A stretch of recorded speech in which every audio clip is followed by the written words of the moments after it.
Salam, salam, outsider, le débrief commence maintenant. Le Canada est éliminé de la Coupe du Monde après une défaite aujourd'hui 4-1 face à la Croatie. Franchement, on va être très sérieux. La défaite, à mon humble avis, elle est logique parce que la Croatie, c'est pas n'importe qui. Malgré le fait que leur premier match face au Maroc a peut-être été compliqué, aujourd'hui, les Croates, dès le début du match, ils se sont fait surprendre, mais après, ils ont repris le dessus. C'est quand même des vice-champions du monde. C'est quand même des Luka Modric, des Kovacic, des Brozovic, des gars qui ont gagné des Ligues des Champions et des gros championnats. Donc, à un moment donné, sincèrement, ce score-là, il est logique. Cependant, si tu regardes, il fait mal. Mais cette équipe du Canada, là, à mon humble avis, dans 4 ans, elle va revenir encore beaucoup plus forte. Elle va apprendre de ses erreurs. Parce que durant ce tournoi, elle nous a montré en 2 matchs des choses très intéressantes. C'est une très très belle équipe de football, avec de très très belles individualités. Mais au-delà de cela, un collectif qui est soudé et un collectif qui est dangereux. Aujourd'hui, si tu regardes bien, les Canadiens marquent après 69 secondes de jeu. 1 minute et presque 10 secondes. Alphonso Davies vient, il claque une superbe tête.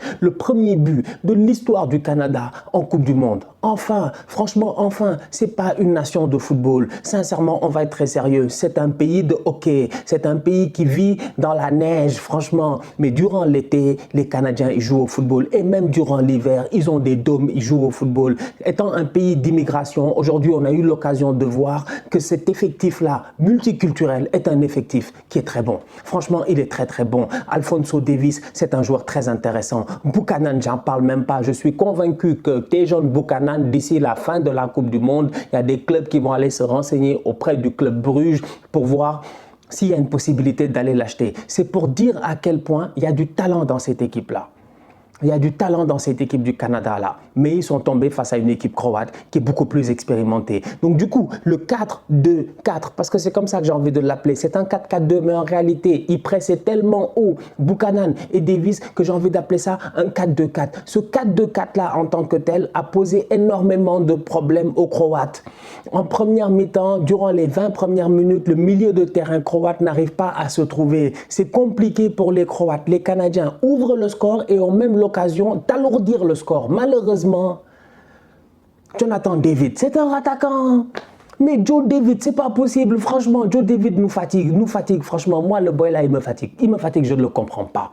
Jonathan David, j'avais tellement d'espoir en lui. Je me suis dit, lui, il va venir à la Coupe du Monde et il va nous faire une saison comme il fait en ce moment à Lille, comme il a eu l'occasion de faire. C'est vrai, de temps en temps, il a des downs, mais tu te dis, il arrive dans un bon mood, peut-être qu'il va performer. Il n'a absolument rien fait. Sincèrement, il a été décevant. Larine, il a essayé, mais ça a été difficile. Donc, du coup, tu te rends compte qu'en termes de finition, durant ces 20 premières minutes-là, je pense que si les Canadiens ont un peu plus de chance, s'ils réussissent à claquer un deuxième but, le match est différent. Mais ce n'est pas ça qui s'est passé. La Croatie, avec leur expérience, ils ont repris le dessus. Et dès qu'ils ont repris le dessus, le milieu de terrain canadien, Eustáquio, le numéro 7, qui est très bon, et puis Hutchinson, l'expérimenté, qui a 40 ans, eh ben, ils ont commencé à couler. Tous les deux, ils ont commencé à couler. Il y a un surnombre de la part de la Croatie. C'est un 3 contre 2 avec des joueurs très forts. Kovacic est très fort. Enfin, nous, Kovacic, on le voit chaque semaine, mais Kovacic est très fort, franchement. C'est-à-dire qu'il n'y a pas un boy au niveau du Canada qui a le niveau de Kovacic aussi. Ça aussi, c'est quelque chose quand même qu'il faut accepter, quoi. Kovacic est très fort. Modric, fils de Dumbledore, 140 ans, c'est incroyable. Il est là, il court partout. Il est fatigant, il est techniquement très bon. Tu essaies de le boxer dans un coin, il sort le ballon. C'est-à-dire que le milieu de terrain croate, pour moi, ils ont fait la différence. Et quand après, devant, tu as des boys aussi dangereux que Perisic, que Kramaric, des boys d'expérience. En fait, ça aussi, c'est important. Les Canadiens, c'est leur première Coupe du Monde depuis près de 30 ans. Cette génération-là, elle est extraordinaire, on le sait. Pour moi, c'était l'entraînement pour 2026. Parce que là, ils sont tombés face à un gros os et ils ont appris. Parce que les Croates ont fait un grand match. Franchement, ils sont forts. Ils sont très forts. Guardiola en défense centrale, il a été excellent. Il a été très très solide. C'est-à-dire que ça a été une équipe compacte. Ils nous ont rappelé comment ils ont fait pour faire 3 prolongations d'affilée lors de la Coupe du Monde 2018. Je vous le rappelle, eux, jouer 120 minutes, c'est un détail. C'est un détail. Donc tu leur mets la pression pendant 15-20 minutes, ils attendent. Le coach était un tout petit peu stressé, le coach croate, ça s'est vu. Mais dès qu'ils ont repris le dessus au milieu de terrain, c'était mort. C'était mort. Après, la différence, elle se fait dans le talent individuel et ils ont des joueurs très talentueux, de très très belles frappes. C'est dommage. Franchement, c'est dommage pour les Canadiens, mais bravo pour les Croates qui méritent cette victoire-là et qui montrent qu'ils sont dans cette compétition, encore une fois, pour performer.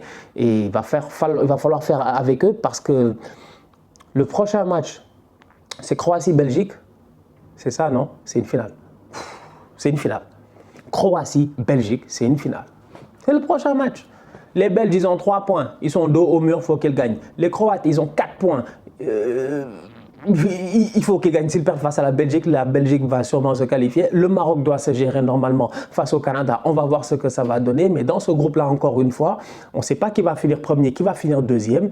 Mais ce Belgique-Croatie-là, il promet. Le coach du Canada a quand même essayé, si tu regardes bien au courant de la rencontre, de réagir. Dès la mi-temps, il réagit, il densifie son milieu de terrain parce que comme j'ai eu l'occasion de le dire, Hutchinson et puis Eustáquio, tous les deux, ils commencent à couler pendant près de 20 minutes. Durant la fin de la première mi-temps, c'est comme un combat de boxe. Tu es dans le ring, tu prends des coups et tu attends que la cloche. Tu attends que la cloche pour que ça s'arrête. Les 5 minutes de temps additionnel que l'arbitre a donné en première mi-temps, mais elles étaient anormalement longues pour les Canadiens parce qu'à ce moment-là, les Croates auraient pu mettre un 3-1, mais c'est pas ça qui s'est passé. Donc du coup, à la mi-temps, le coach rapidement, il a identifié ce problème-là, il fait un changement au milieu de terrain. Quand il fait rentrer le boy Koné et le boy Osorio, automatiquement, tu te rends compte que les Canadiens ont un bien meilleur contrôle sur le match. Au milieu de terrain, ça commence à faire match, ça commence à être intéressant. Le problème, il est simple, c'est la qualité des boys devant. Comme j'ai dit tout à l'heure, Jonathan David, under the level. Alphonso Davies, c'est un très bon joueur de football, mais quand c'est un latéral, en fait, la vérité aussi, elle est là. Faut pas trop nous fatiguer. Franchement, moi, je suis désolé. Peut-être que vous pensez autrement. Ça, c'est votre droit. Mais moi, à mon humble avis, Alphonso Davies, c'est pas pour rien qu'au Bayern, c'est un latéral. Le boy, il a la pointe de vitesse qu'il faut, il peut faire les débordements, bonne qualité de centre, il est percutant, il n'y a pas de problème et tout, mais ce n'est pas un attaquant. Si Théo Hernandez était canadien, peut-être qu'on l'aurait mis en attaque, ça ne fait aucun sens. Donc quand Alphonso Davies est à côté de Jonathan David devant, je me dis, mais Alphonso Davies, quand il joue à l'arrêt, c'est difficile. Ce n'est pas son jeu. Son jeu, c'est de percuter, de venir vers toi, de te prendre de vitesse. Mais quand tu es en attaque, en pointe comme ça, on te demande souvent de jouer dos au but, de jouer à l'arrêt. Il n'est pas assez bon ballon au pied, il n'a pas ce contrôle de balle-là, ni ce toucher-là pour pouvoir faire cela. Donc du coup, tu te rends compte qu'à la fin de la rencontre, le Canada peine parce qu'ils n'ont pas la qualité. La qualité fait aussi la différence. C'est dommage, franchement. C'est dommage. L'Area, tout ça, c'est de très bons joueurs de football. Sincèrement, c'est des boys qui ont été très débrouillards, qui ont été des guerriers durant cette compétition. Ils ont été bluffants. Mais à un moment donné, c'est dommage. Il te manque peut-être cette profondeur-là, d'avoir un vrai buteur. Normalement, c'est Larin. Ça a été compliqué pour lui. Jonathan David, ça a été compliqué pour lui. Alphonso Davies, même s'il a un rôle offensif au Canada, moi, j'aime quand il vient de derrière. Parce que c'est sa vitesse qui fait la différence. Comme sur le premier but, il plonge de très très loin.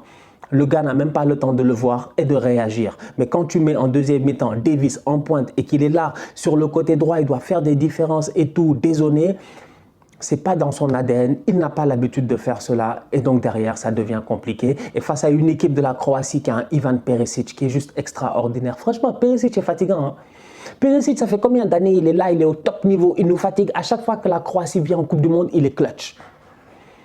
Demi-finale de Coupe du Monde, je pense qu'il est. Finale, il a marqué, finale, il a mis la demi-volée quand il a ramené le ballon face à Yuri. Je ne vais jamais oublier ça, ce but-là est très très beau. Il ramène le ballon dans le 4-2 France-Croatie, la finale 2018, il ramène, il met une volée là. C'est magnifique. C'est un très bon joueur de football. Aujourd'hui, 2 passes décisives, il est dangereux.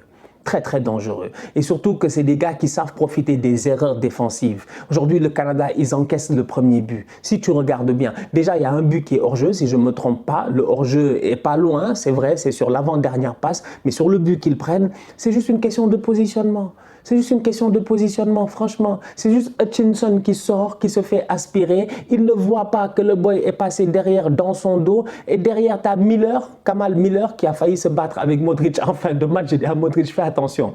Tonton Mathusalem, c'est là où on va te terminer, sincèrement. Tu te bats avec lui, il te donne un coup de poing, t'es KO. Mais bref, Miller ne suit pas et l'attaquant croate vient finir. C'est-à-dire que c'est le high level. C'est le high level. Pour moi, ces Canadiens-là, ils seront prêts en 2026, ils seront dangereux en 2026. Ils ont un très bon coach qui a réagi très bien. Pour moi, il a bien réagi. Il aurait peut-être dû sortir Hutchinson pour faire entrer un boy comme Samuel Piette, je ne sais pas, faire un petit changement au milieu de terrain. Mais que veux-tu? Je pense que quels que soient les changements qu'il aurait fait, l'expérience aurait quand même fait la différence et le talent aurait fait la différence. Et les Croates aujourd'hui, ils étaient plus forts. Mais ces Canadiens-là, gardez un œil sur eux parce que dans 4 ans, ils seront de retour. La famille, on se capte très bientôt pour un nouveau débrief. D'ici là, on continue à liker, on continue à partager, on s'abonne, on s'abonne, on s'abonne. On est ensemble, on reste en santé. C'est le plus important. Tous outsiders.